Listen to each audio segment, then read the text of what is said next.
শুরুতেই সরকার প্রধানকে ধন্যবাদ জানাই, মাননীয় প্রধানমন্ত্রী কি তার দপ্তরের মাধ্যমে যে প্রশংসনীয় একটি কাজ করেছেন আমাদের এই চিলমারির মফস্বল এলাকায়।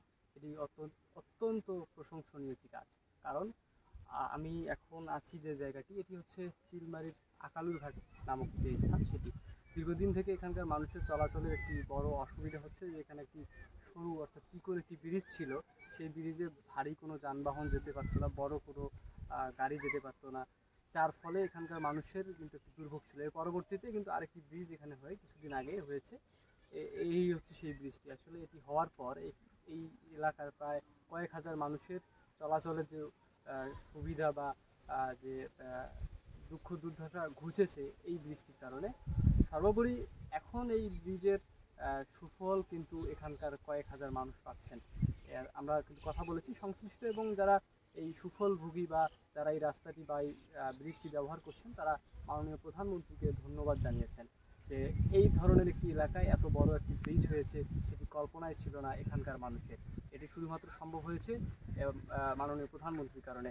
তো সর্বোপরি যে কথাটি আমি বলছি যে এত সুন্দর একটি ব্রিজ হয়েছে, কিন্তু সেই ব্রিজের যে সংযোগ সড়কটি সেটি কিন্তু আমরা আসলে ভালোভাবে করতে পারিনি, যার কারণে এই বৃষ্টিতে বালু দিয়ে ভরাট করে রাখা হয়েছিল এই জায়গাটি, যার ফলে এখানে রেইন কাট হয়েছে এবং রাস্তার অনেক জায়গা ধসে গেছে।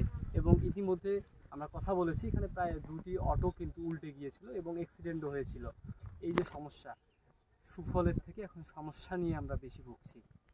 কারণ এই বৃষ্টিকাল, এই বৃষ্টির সময় যে তারা বালু দিয়ে যে রাস্তাটি ভরাট করেছেন, কিন্তু দুই সাইডে কোনো গাইড ওয়াল বা যে ব্লক প্রোটেকশন সেগুলো নেই, যার ফলে বৃষ্টির যে পানির ঢল, এই ঢলের কারণে রাস্তার ম্যাক্সিমাম জায়গায় কিন্তু খাদ দেখা দিয়েছে। এবং এখানে যাত্রীরা বা অটো বা যে পরিবহনগুলো যাতায়াত করছেন, তাদেরকে নেমে স্লো বা হাতে ধরে ঠেলে বা ধাক্কা দিয়ে কিন্তু চলাচল করতে হচ্ছে এই জায়গাটুকু।